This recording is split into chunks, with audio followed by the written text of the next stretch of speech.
Hi, only me.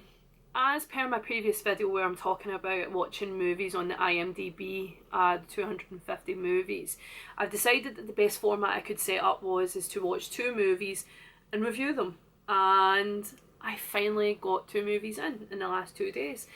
And it's quite embarrassing because of the fact that this movie, that my first review, was actually bought for me as a Valentine's Day gift by my partner on our first Valentine's Day 3 years ago. So, finally watched it the other night, and it's 12 Angry Men, which on the IMDB page at this moment in time, it is number 5.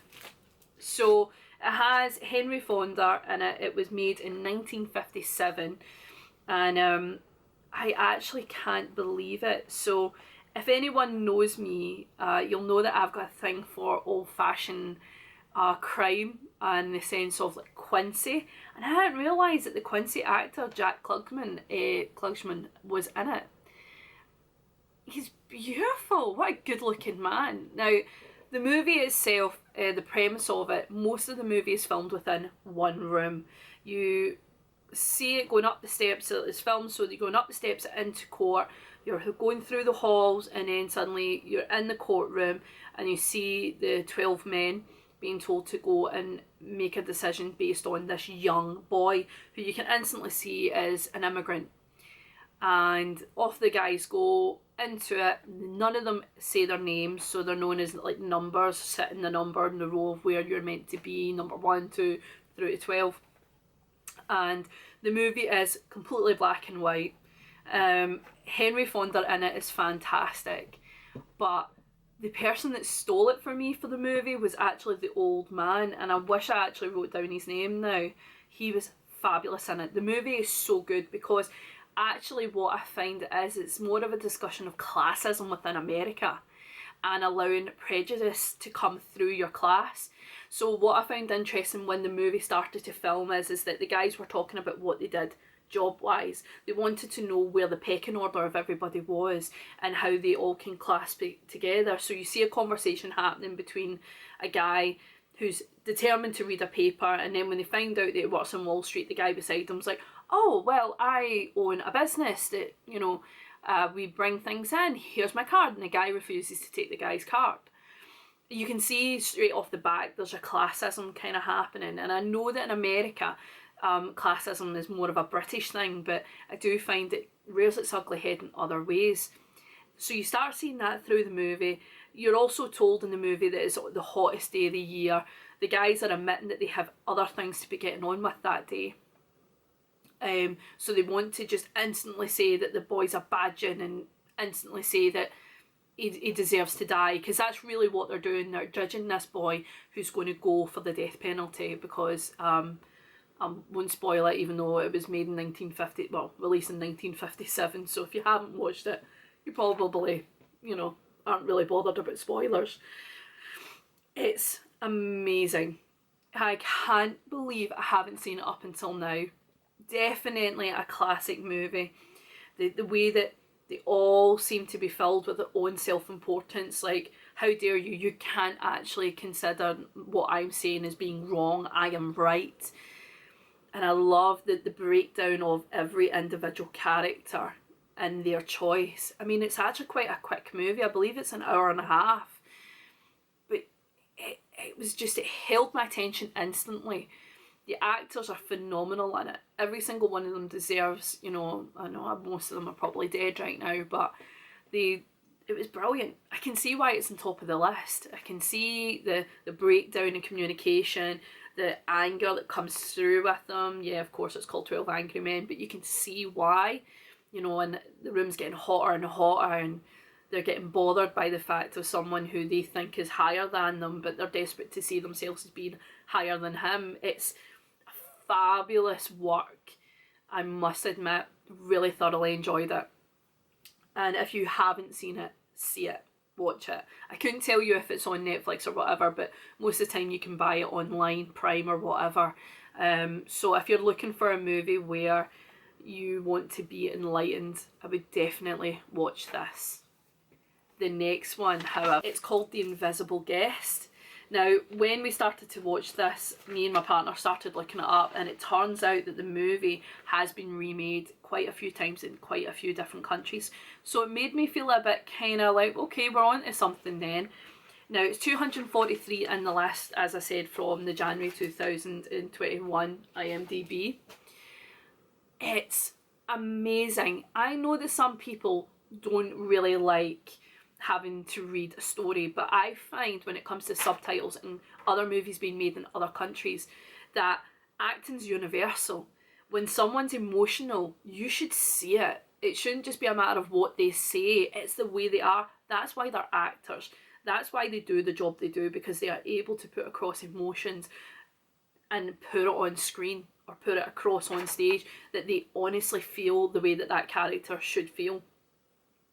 And can I say something really open and honest here? The actor, I'm going to probably butcher her name, but the actress Anna Wagner, why has she not got an Oscar based on this performance? Why? I don't get it. She is phenomenal. I love my movies. I love watching actors. I love thinking that I know a bit more than the average person that watches movies. I've never seen her before, or at least I don't think I have. And then I watched this movie, and this performance blew my mind. She steals the whole movie. She's the first person you're introduced to. She stoats out of a car into a lift and comes in and speaks to this gorgeous man who doesn't intimidate her in any way, shape or form. And she comes in and she owns the whole movie. She deserves an Oscar. She is fantastic. Now, what I find really funny is I can generally guess the ending of movies, and it can be annoying for some people. I'll be honest. This movie I couldn't guess. I was on the cusp of knowing what it was, but I didn't think the end would end the way it did. I knew it would end in some respects like that, but not. I thought it would be other people involved, and you just weren't being introduced to them.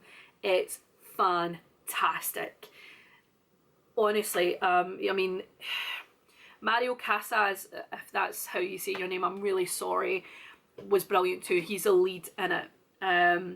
And to see his breakdown throughout the movie, really, really interesting. You know, you can't feel sorry for the two main leads. You can't. You feel that they don't deserve it. And that's what I like about movies like that.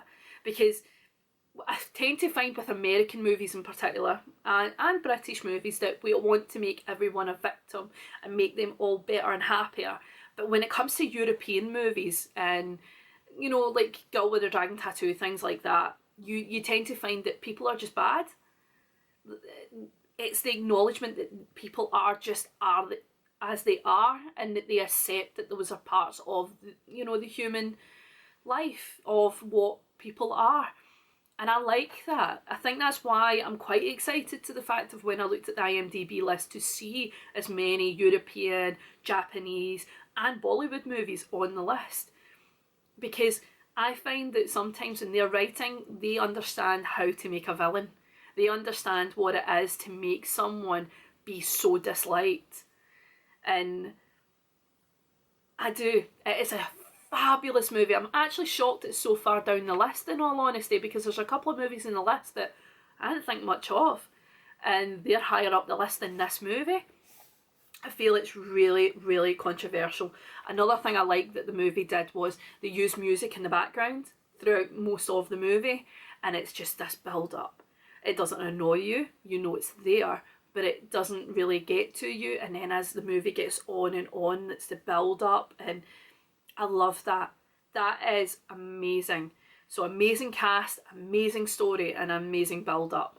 The plot twists are phenomenal. There's so many that you have to stay concentrated, and that's why I love movies like this, because it doesn't bother me that I'm reading subtitles, because I am there watching the movie. It's the most important thing I'm doing at that moment in time. Nothing attracts my attention away, and this is one of those movies that I actually think will be one of my favourite movies of the year, even though it was released in January 2017. It's brilliant.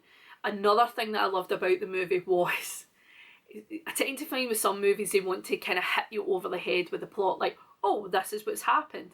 But the scene where Anna's character walks into the movie, walks into the flat, you don't know what she's there for. You have no idea. You just know that she's said to the guy that someone sent her. And then the TV's on in the background, and in the TV tells you exactly what you need to know in a space of 10 seconds, 15 seconds. Beautiful.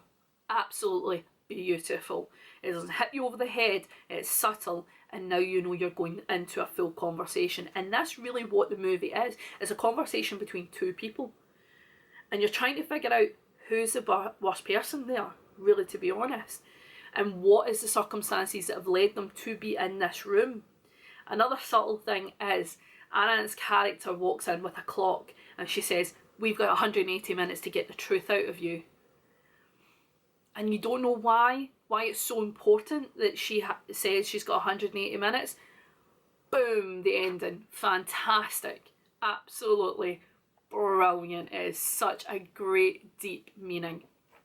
So yeah, definitely worth a watch. If you haven't seen it, please, even if you're not into subtitle movies, watch this movie. You will not be disappointed. It has been one of the best I've seen in a while now, even including the 12 Angry Men, which I loved. This was brilliant. I would actually be looking out for more of these actors and the director of this movie. Exceptional work. Exceptional. Anyway, if you like this, please feel free to give me a thumbs up, like, share, subscribe and comment.